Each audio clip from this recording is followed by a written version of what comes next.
Hey guys, so I have Sector 2 for you. I'm going to go through everything, including all the boss feats. The only one I can't show you is Star Killer, just fair warning, because I don't have him. But I can give you some ideas there. And yeah, Sector 2 is probably the easiest sector in my opinion, just looking at the feats. It's pretty straightforward. I think everyone is going to be able to breeze through it really easily. There are a couple of things you want to look out for in the boss that are going to give you a hard time if you don't know about them. But we'll get into that. And I'm going to show you a couple of teams that I'm able to double dip, triple dip, and even quadruple dip on feats with. So that being said, let's have a look at a couple of the battles and we'll be good to go. Okay guys, so I want to start with just kind of an overview on the sector. So you can see I already had started on some of the feats when I took this. But these are the feats that you need to do for Sector 2. So really straightforward. You need to win 14 battles with light side units, with full squad of light side units. You're going to do this naturally as you make your way through the sector. So you can pretty much pick and choose your teams here. It's really straightforward. Score at least 200 critical hits. Again, depending on the teams you choose here, you're going to do this naturally as well as you make your way through the sector. So I wouldn't be too worried about those first two feats. And then you have defeat 50 enemies with droid units and attempt to inflict evasion down 40 times. So those are the two that I want to focus on in particular, but we'll have a look at all the teams that I've been using. Okay guys, so the first thing I want to show you is the droid feat. So it's pretty straightforward and you can see I'm going in against a Bad Batch team. They're pretty much my favorite to pick on. And I'm going to do Grievous droids to start. I am going to take BB-8 with me just so I have a full set of droids. Obviously, you're not getting the full light side feat here. You're only worrying about droid kills. And you will get some critical hits out of this as well. So you can kind of work on both as you're going. Super straightforward. Grievous honestly just walks through these nodes, I find, regardless of if you have BB-8 in that slot or not. It can be Droidica, it can be Nute. I've used all of them before. And again, you just kind of make your way through. You're 3-starring the nodes as you go, and you're able to get a lot of those droid kills racked up as you make your way through the sector at the same time, which is awesome. That you don't have to spend a lot of time going back to kind of like refarm the same nodes over and over again for these kills.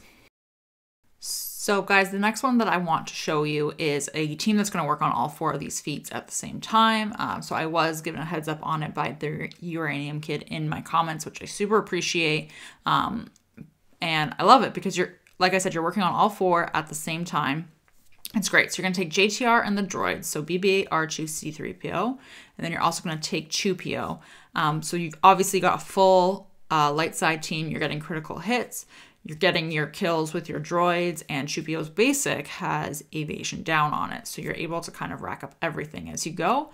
And I absolutely love this team. I ended up putting BB-8 just rolls over in 1 shots on a counter, which is great. I did end up putting a Zealous Ambition disc on here, which is fantastic because R2 is a support character and BB-8's a support character. So they're able to do a lot more damage that way, and you can get the kill shots with them. So like I said, this is a ton of fun, and you're going to work on all 4 of the sector feats with 1 team, which is super awesome and makes this way more beneficial. So I did get greedy with this team, and I decided to try it twice in a row. So they're at 89% stamina here, going in. The same discs equipped, and I'm going against the Geo's team. So not the best pick to go against, but I wanted to see how well they could hold up against Geos and if I would be able to kind of walk through the sector. And you can see BB-8's at least getting a couple of kills, and then we can we're not going to 3-star the node obviously since we did lose Chew and BB-8, but we're able to get a few kills in and still move forward with the team. So obviously, just so you have the awareness as well, I do like to keep my teams at a higher level stamina, but I wanted to see what we could do if we just kind of kept walking through it that way. And we've got the 200 critical feats, 200 critical hits feat done now for now.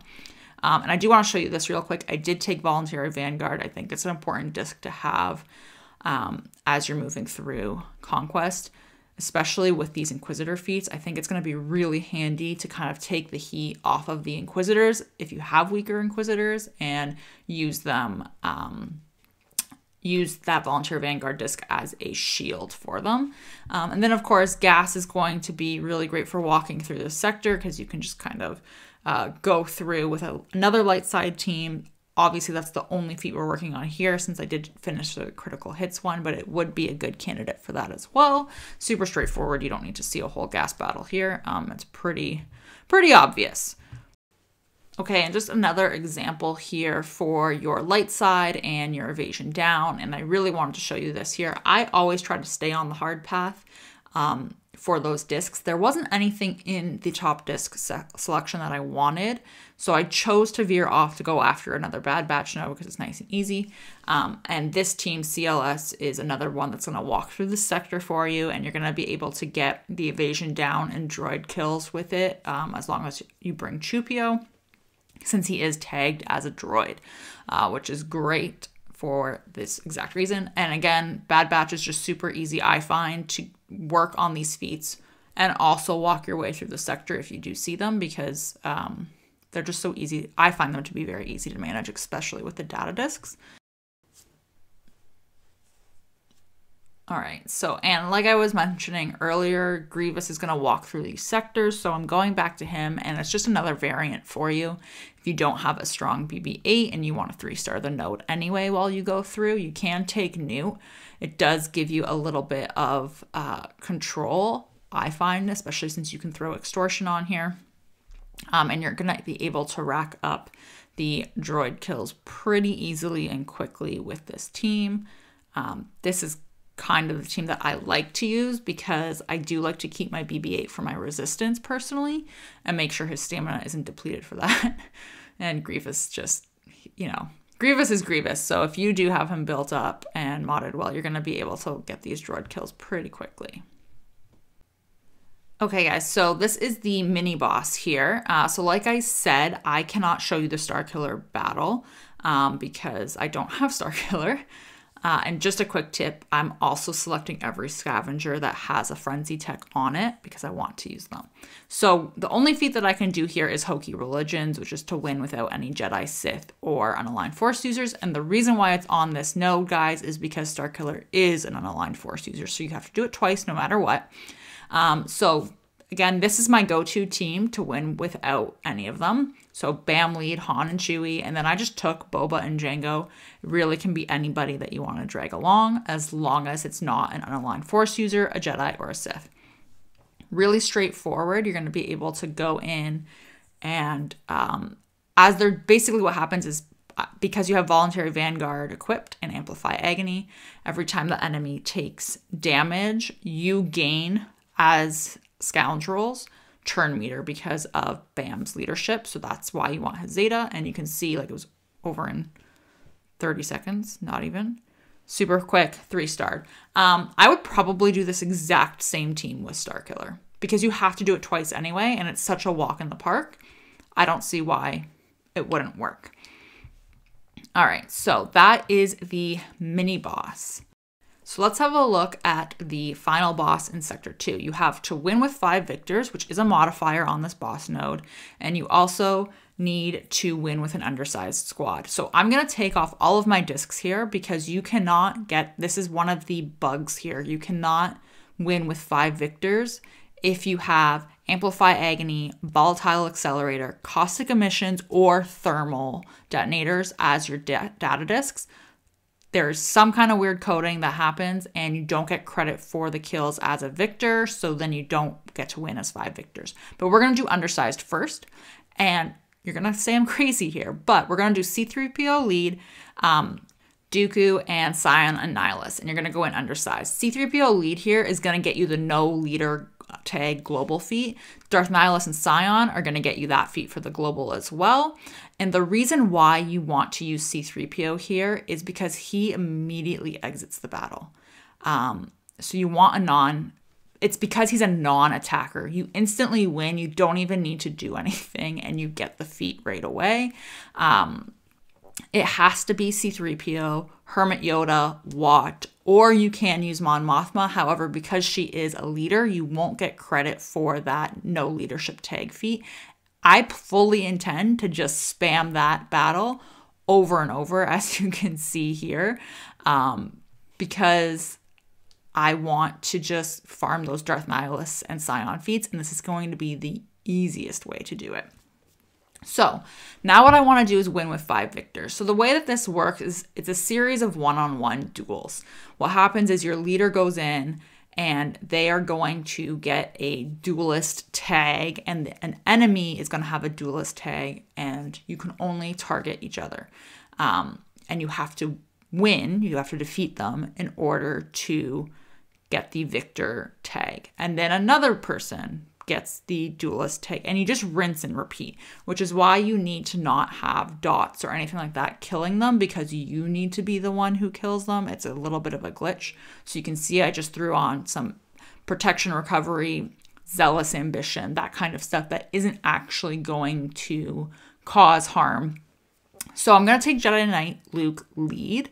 And this actually worked out really well to take him as the leader. So if you have him, I highly recommend him. I chose to take Malak as well because I wanted to get a win with him, since you need to get at 100 kills with Malak or Darth Revan. I figured this was the perfect opportunity to get at least one. I hemmed and hawed on whether I should take Darth Revan, to be honest with you, but I wasn't too sure if he could handle it one-on-one. So I chose to go with Grandmaster Yoda and Shock. And then as my final one, I did want to take another Jedi. And I figured it was going to come down to either Jedi Knight Anakin or Mace or Ahsoka. And it really was just who had the most stamina. So I did end up choosing Mace for that. So like I said earlier, it's just going to be a series of one-on-one battles, which you'll see. We're going to hop in. And Jedi Knight Luke's leadership comes in really handy here. None of your allies can help your duelist. So you'll see we're going to start with Jedi Knight Luke. It's going to start with Yoda. My apologies. Yoda gets to go first. I can still use Jedi Knight Luke's ability here, his leadership ability. So I'm able to heal myself up and then keep going with Yoda. I can only attack that one character. It's over. Now it's Shock's turn. So you just make your way through. And again, I'm able to use Jedi Knight Luke's leadership ability. So this was really good to have him in the leader slot. Highly recommend it if you can. It just gives you a little bit more survivability if you're nervous. So as you can see, the icons on my team are changing. Those buffs, that modifier. You can see that Malak right now has the duelist one, that little triangle looking thing. And now once they've won, they get that victor tag. So the goal is to have each one of your team members win a individual one-on-one fight. And you win with all 5 members standing. And it's essentially just a fancy way of winning with 5 members and only having one character on your squad do any attacks at any given time. So you can see, even with Mace's rework, he's still a little bit of a wet noodle. So it did take me a little bit of time here to chew through this one character. And then obviously Luke is at the end. Super easy and straightforward. You just go through again, and Luke's going to be the last victor here. So we'll have all 5 once it ends. And this also will 3-star the node once you did the undersizing, if you did that first, and you win with 5 victors. So like I said, no volatile accelerator, no amplify agony, no caustic emissions, and no thermal detonators. Those will not help you. They will steal the kills, and it creates this really odd glitch in the game where you don't get credit for the victors. All right, and I'm just having a look at the global sectors here because I am going to hop back in. I highly recommend you hop into Sector 2 to kind of use this node as a way to cheese your Darth Nihilists and Darth Sion wins, and as a way to cheese the no leadership tag win, because you might as well work on both of them at the exact same time. I chose to take Hermit Yoda this time because I wanted to see what would happen. I figured it would be the exact same thing, but I wanted to try it. I had been told that you needed to use an undersized squad every single time for this to work, which is why I'm sticking with an undersized squad as well. Full disclosure, I do end up messing up and taking Jedi Master Luke in as my 5th in the next I believe it's the next fight or the one after. And it still worked anyway, so I will show you that as well. It still gave me credit. I had heard that if you took in a 5th, it actually didn't let the leader escape. And clearly it is going to work fine. I'll just show you that one here too. So this is the one that I take Luke in by accident. Didn't mean to do it. He just auto-populated, of course. And same idea happens though. Hermit Yoda escapes right away and you just carry on with your win and take the credit for your feats. All right, guys, that's it. Super straightforward. I will have Sector 3 for you tomorrow, which is where we're going to start seeing some of the Inquisitor feats. So we'll see if we can do some cheese there or not. See how it goes. All right, guys. Thanks for watching.